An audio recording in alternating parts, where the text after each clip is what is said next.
हमारा भैया exam leak हो गया है, पेपर लीक हो गया है। बस उत्तराखंड में सिर्फ एक बात सुनाई दे रही है, paper leak, paper leak, paper leak. Memes बनने लग गए हैं कि जल निगम अब पेपर कराए ताकि लीक ना हो। इस तरीके से देखिए उत्तराखंड का युवा यहाँ पर कैसे पसरा हुआ है। ये कोई धूप सेकने गाजी पार्क पे नहीं आया, बल्कि ये युवा यहाँ पर अपनी मांगों को लेकर आया है कि किस तरीके से कार्य है। भैया बताइए क्या हो गया है, ऐसा धूप सेकने आ गए आप? हाँ वही मैम, हमारा एक ही काम रह गया कि पेपर ही दो, पेपर ही दो, पेपर ही दो। जिनका सिलेक्शन हो रहा है उनको नियुक्ति नहीं दे रहे हैं, हाँ। जिनका पेपर हो रहा है उनको आप लीक करा दे रहे हो पेपर। तो हमारा यही काम रह गया क्या? मैं यही कहना चाहूँगा कि जो देखो आप गलती किसकी मानते हो, आयोग की मानते हो, सरकार की मानते हो? गलती सरकार और सरकार के साथ जो आयोग है, जो आयोग बनाया है सरकार ने, संवैधानिक आयोग, दोनों की गलती है। दोनों की गलती इसलिए है कि यदि आयोग कुछ कर रहा है तो सरकार उस पर क्यों नहीं एक्शन लेती है? ना सरकार कुछ बोल रही है, ना आयोग के अध्यक्ष। किसकी रिस्पॉन्सिबिलिटी होती है? घर पे अगर कोई बात होती है तो पिताजी से या दादाजी से पूछते हैं। तो ऐसे ही जब अगर आयोग ने पेपर लीक कराया है तो आयोग के अध्यक्ष को आना चाहिए पब्लिक डोमेन में, अपनी बात रखो कि क्यों लीक हुआ है, कहाँ पर दिक्कत थी। अच्छा, यूकेपीएससी की बड़ी तारीफ की थी धामी सरकार ने कि अरे ये आयोग है, वो आयोग है, बिल्कुल लीक नहीं होगा। क्योंकि अभी जब ग्रुप सी का पेपर हुआ था, वीडियो बीपीडीओ का जब मामला आया था बीच में कि ये लीक हो गया है, तो उस समय ऐसे भी अफवाहें उठी थी और ऐसे साक्ष्य भी थे कि लेक्चरर और एलटी में भी थोड़ा बहुत हुआ है लेक्चरर में ना। तो उस समय कई बातें उठी, तो लोग बोलते थे कि यूकेपीएससी में कुछ नहीं हो सकता और यूकेपीएससी सबसे अच्छा है। लेकिन क्या हो गया? अच्छा देखो ना, एक बात बताइए, किस आयोग पर आप भरोसा करेंगे? हम यहाँ उत्तराखंड में अभी वर्तमान समय में ना हम यूकेएसएससी पे भरोसा कर सकते हैं, ना ही यूकेपीएससी पे। ना यूकेएसएससी ना यूकेपीएससी। भैया उत्तराखंड का युवा जाए तो जाए कहाँ? गांधी पार्क ना आए तो और कहाँ जाए? अच्छा, आपसे पूछना चाहूंगी तीसरा आयोग कहाँ से लाएंगे? मैं कह रहा हूँ कि उत्तराखंड को जो है केंद्र शासित प्रदेश कर देना चाहिए, और क्योंकि उत्तराखंड के बस की नहीं है कि इनकी पॉलिटिकल की, और इनका पॉलिटिकल जो है वो उभरता जा रहा है और जो है राजनीतिक आगे बढ़ती है। इनको मंत्रालय मिल रहा है, अच्छे पद मिल रहे हैं, और जो बेरोजगार युवा है बेरोजगार का बेरोजगार रह रहा है और पेपर जो है लाख 15 लाख 20 लाख में बेच दे रहे हैं। और जिनके पास 15-20 लाख नहीं, वो क्या करे? धूप सेक रहे हैं। वही मैम, अब देखिए मैम, यहाँ पे जो सब लोग मिडिल क्लास के लोग मेहनत तैयारी करने आते मैडम। कोई भी लोग जो 15 लाख और 20 लाख रुपए देगा मैम, वो बिल्कुल भी तैयारी नहीं करेगा। यहाँ पर ऐसे प्रदेश में रह रहे हैं हम जहाँ पर भ्रष्टाचार चरम सीमा पर है। आप लोग माना जाता कि मीडिया लोकतंत्र का चौथा स्तंभ माना जाता। आप लोग सीएम से उनसे क्वेश्चन करिए कि ये धांधली कब तक होते रहेगी मैम। बिल्कुल मैम, हम लोग ना तो यूके पे विश्वास रहा है, ना यूकेपीएससी पे। हम किस पे विश्वास करें कि आने वाले पेपर जो पारदर्शिता से कराए जाएंगे? अभी पटवारी की 12 तारीख को डेट दे दी मैम। हम लोग 4000 खर्च करके चमोली और पिथौरागढ़ पेपर देने गए थे। क्या हमारे दोबारा खर्चा वो वापस देंगे दोबारा? बिल्कुल। और हमारे अगर कह रहे कि रोड में जो तुम्हें फ्री किराया दिया जाएगा, मतलब फ्री यात्रा करी जाएगी, बट कमरे का, खाने का जितना खर्च हुआ है, क्या वो दोबारा चमोली जाएगा पेपर देने? मैम यही क्वेश्चन है मुख्यमंत्री जी से भी और हमारे आयोग से भी कि पारदर्शिता से पेपर कराया जाए और आने वाले समय पे ऐसा नकल विरोधी कानून लाया जाए कि आने वाले जो भी बच्चा पैसा देता है आगे आने की सोचे भी ना इसके बारे में। बिल्कुल। छोटे छोटे जब हम बच्चे थे तो हमें स्कूल में कहा जाता था, जो नकल करता था बड़ी शर्मिंदगी होती थी कि नकलची बंदर, इस तरीके का नाम रखा जाता था। आपको एग्जाम्पल की तौर पे अपना ही बताना चाहूँगी कि मुझे कम से कम 10 साल हो चुके हैं और मैंने यहाँ पे अच्छे खासे गवर्नमेंट कॉलेज से बीटेक किया है, फिर मैंने एमटेक किया। उसके बाद भी जब पहले मैं टेक्निकल की एग्ज़ाम्स दे रही थी तो यूपीसीएल में जो है घोटाला हो गया, वहाँ की सारी सीटें बिक गई। अब फिर उसलिए क्योंकि कोई एग्ज़ाम ही नहीं आया, अपने 10 साल बाद अब जाके एग्ज़ाम आया है इसका यूकेपीएससी का, एई का, तो मैंने छोड़ दिया।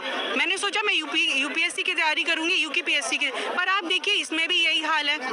और अभी हमारे लिए हमने ये सोचा था कि चलिए हमारे लिए 30% इसमें रिजर्वेशन है, ठीक है, तो हमारे लिए वहाँ पे कुछ बेनिफिट होगा। पर आप देखिए फिर से जो रेशियो हमारा 1:7 का जो रेशियो होता है, उसकी जगह 1:80 के बच्चे लिए जा रहे हैं। तो फिर हमें कहाँ फ़ायदा मिलेगा? हमने तो जो प्रीलिम्स के लिए तैयारी की, हमने इस चीज़ के लिए, क्योंकि जब हम कोई पेपर की तैयारी करते हैं हमें बिल्कुल डेडिकेटली उसी पेपर की तैयारी करनी पड़ती है। तो अभी हमने जब यूपीएससी को हटा के अपना यूकेपीएससी पे फोकस करा है, तो वो तो सिर्फ सेम चीज़ हो गई। जब हमने प्रीलिम्स दिया तो 1:7 की जगह अब हमें फिर से जो है 1:80 के बीच में देना पड़ रहा है। फिर क्या फ़ायदा हुआ हमारा वो दिन रात की मेहनत का? उत्तराखंड के युवा का अब ये कहना है कि आखिर जाए तो जाए कहाँ? बड़ी परेशानी है भैया। उत्तराखंड में इस वक्त बेहाल हो चुका है माहौल। चाहे पेपर लीक की अगर हम बात कर ले, चाहे बात हम ये कर ले कि बेरोजगार युवाओं की जो संख्या है वो बढ़ रही है, उसके बाद सरकार कहती है कि पलायन क्यों हो रहा है। अरे भैया, पलायन नहीं होगा तो और क्या करेंगे? सरकारें जॉब नहीं दे रही है, माफियाएं जॉब निकल जा रहे हैं और और इसके बाद जो बची कुची चीज़ें होती हैं वो ही देखिए यहाँ पर युवा इस तरीके से खड़े रहने को मजबूर हो चुके हैं। अभी देखिए थोड़ा युवाओं को दिखाएं यहाँ पर को, थोड़ा सा रुकिए, आपसे बात करेंगे हम लोग। उत्तराखंड का युवा अगर यहाँ से भागेगा नहीं तो और क्या करेगा पलायन के अलावा? मैम इतना सारा ऐसी धांधली हो रही तो भागेगा ही और क्या करेगा। और इतनी बड़ी उसमें किसी भी नेता का नाम नहीं आ रहा। सबसे बड़ी बात तो ये है कितने अधिकारी पकड़े जा रहे, कितने बच्चे पकड़े जा रहे, पर किसी नेता का नाम नहीं आ रहा, जबकि सबको पता है कि इसके पीछे सफेद पोश है। यूके SSS में भी किसी बड़े नेता का नाम सामने नहीं आया था। एक हाकम सिंह को लाके खड़ा कर दिया गया था कि हाँ भैया वीडियो मामले में हाकम सिंह है। इसमें तो ये नाम भी अब सामने नहीं आ रहे। आयोग का ही एक बड़ा सा इन्होंने बोल दिया कि ये मगरमच्छ निकल के आ गया, लेकिन उस मगरमच्छ के पीछे भी तो बहुत बड़ा एक डायनासोर हो सकता है। जी मैम, सबसे बड़ी बात ये होती है कि कुछ भी स्टेट में हो या देश में बिना पॉलिटिकल पर्सन के कुछ भी चीज़ें हो नहीं सकती है। जब हम किसी नेता या मंत्री से मिलते हैं तो क्यों मिलते हैं? किसी भी भर्ती को निकालने के लिए, पेपर करवाने के लिए। फिर उसके बाद जो भी पेपर लीक होते हैं उनके डेलीगेशन हम देते हैं तो किन के थ्रू देते हैं? पहले तो हम नेता मंत्री लोगों के पास ही जाते हैं। इसका मतलब जब सब कुछ चीज़ें आपको लग रहा है कि इसमें नेता इन्वॉल्व है पूरी तरीके? बिल्कुल मैम, इसमें तो कोई दोहराई ही नहीं है। इसमें तो कोई दोहराई ही नहीं है कि मंत्री और नेता इसमें शासन और प्रशासन, क्योंकि अगर शासन कर रहा है ये तो प्रशासन का भी उतना ही उसमें जो है सहयोग है पेपर को करवाने में। अच्छा, SIT को जांच सौंप दी गई है। STF ने आपने देखा होगा यूके SSS में काम किया था, अब SIT को जांच क्यों सौंपी होगी? मैम ये पूरा यहाँ पे जो पॉलिटिकल गेम चल रहा है। यहाँ पे पहले जो है STF बनाई जाती है और STF जब चीज़ों को बताती है यहाँ पे कि जो है आपके AE के पेपर में, JE के पेपर में और लेक्चरर के पेपर में जो धांधलियाँ हुई है, उसके बाद तुरंत जो है उनको दी जाती है, SIT को जो जांच दी जाती है। लेकिन इसके बीच ये क्यों किया जा रहा? CBI को क्यों नहीं बुलाया जा रहा?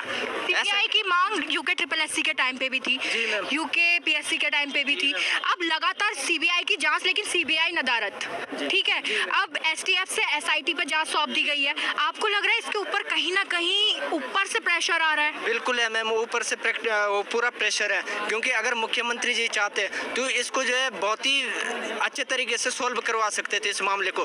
तब से 6 से 8 महीने हो गए लगभग, लेकिन उसके बाद से अभी कोई अच्छी तरीके से नकल कानून नहीं ला पाई सरकार। तो इस पे क्या बोल सकते हैं हम? सरकार की पूरी मंशा है कि वो भी चाह रही है, उनको भी जा रहा होगा कहीं ना कहीं से। नकल कराने वालों को तो पकड़ा गया, उनका नाम भी सामने आ रहा है, लेकिन वो नकलची बच्चों का ना नाम सामने आता है ना उनका बारे में कोई बताता है। जी मैम, मैं इस पे चाहता हूँ कि उन सबका जो है अखबार पे नाम और फोटो सहित पूरा उनका एड्रेस छपे और आगामी जितने भी जो है इससे रिलेटेड एग्जाम होते हैं उन सबको देने से उनको बैन कर दिया जाए। ठीक है भैया, मैं एक सवाल पूछना चाहूंगी फिर आपके पास आती हूँ। नकलची बच्चों का क्या हाल होना चाहिए? देखो, नकलची बच्चों का ये सबसे पहले तो उनका नाम सार्वजनिक करना चाहिए कि भाई ये थे, और जो आने वाले पेपर में उनको आने वाले पेपर से बाहर करना चाहिए।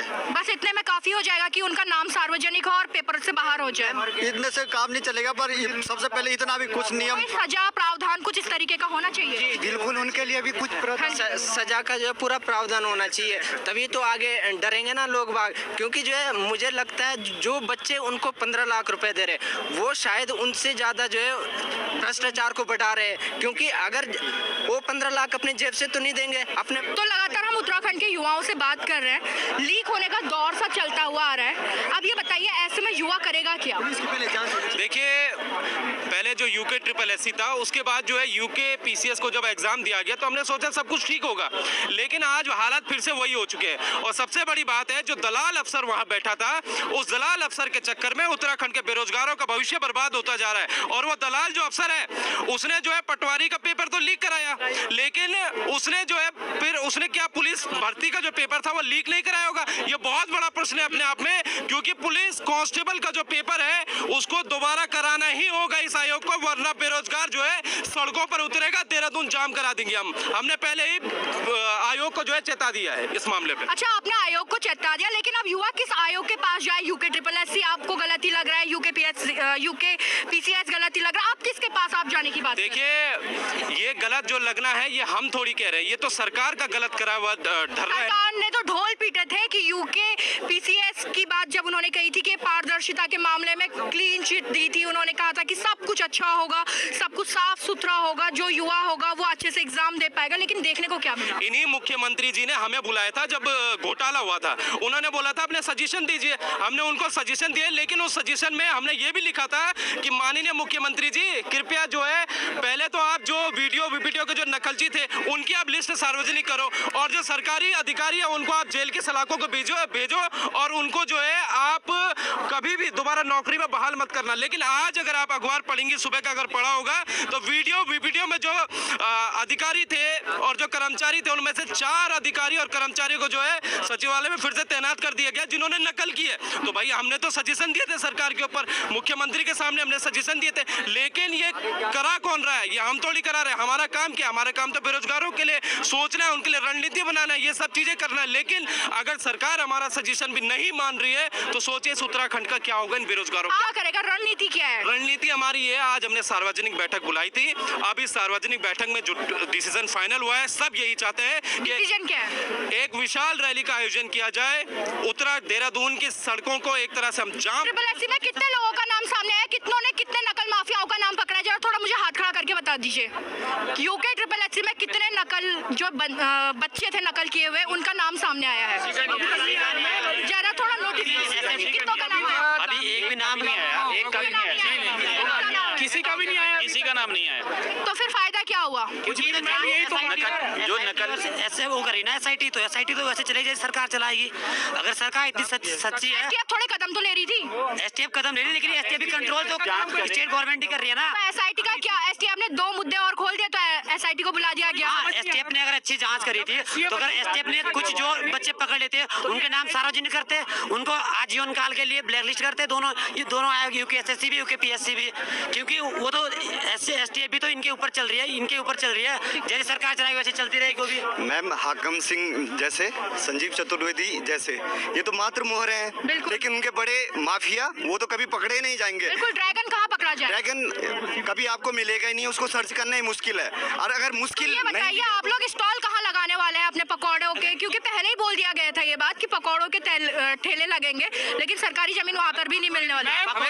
पकौड़े लगाने के लिए भी तो पैसे चाहिए मैम, वो भी तो नहीं है ना।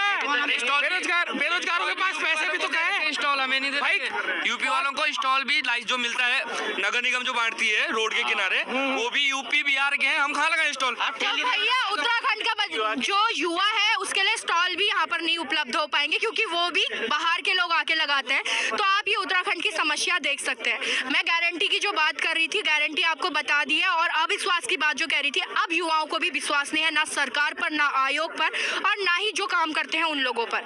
तो इस तरीके की सिचुएशन अब हमारे उत्तराखंड में बन चुकी है। तो फिर तो युवा देखो, युवा या तो नौकरी कर सकता है या अपना काम कर सकता है या तैयारी कर सकता है, ठीक है। अगर युवा के पास अगर तैयारी करेगा तो उसके पास पैसे कहाँ से आएंगे? तो वो ठेला कहाँ से लगाएगा? बिल्कुल, मेन बात ये है ना। तो आप लोग ये इस तरीके की जो एक कॉन्वर्सेशन है ये गांधी पार्क से इस वक्त सुन रहे हैं, जहाँ पर योजनाएं बनाई जा रही हैं कि उत्तराखंड का युवा आगे क्या करेगा। लेकिन सोचने और समझने वाली बात है कि उत्तराखंड का युवा आगे चल के क्या करने वाला है, क्योंकि उत्तराखंड के युवा की जो भविष्य है वो अधर में लटक चुका है। ना वो जॉब कर सकता है, ना वो कहीं से अपने लिए कोई स्वरोजगार ढूंढ सकता है। तो उसमें उत्तराखंड का युवा करेगा तो करेगा क्या? पलायन नहीं तो क्या? तो यही कुछ सवाल मैं आप लोगों के लिए छोड़े जाती हूँ कि पलायन नहीं तो क्या, किस आयोग पर भरोसा किया जाए? ना यूके ट्रिपल एससी, ना यूके पीसीएस, तो फिर किस पे भरोसा किया जाए? ना सरकार ना आयोग, तो किसके पास जाके गुहार लगाई जाए? तो इन तमाम सवालों के साथ मैं मीनाक्षी साहब इजाजत देती हूँ। धन्यवाद।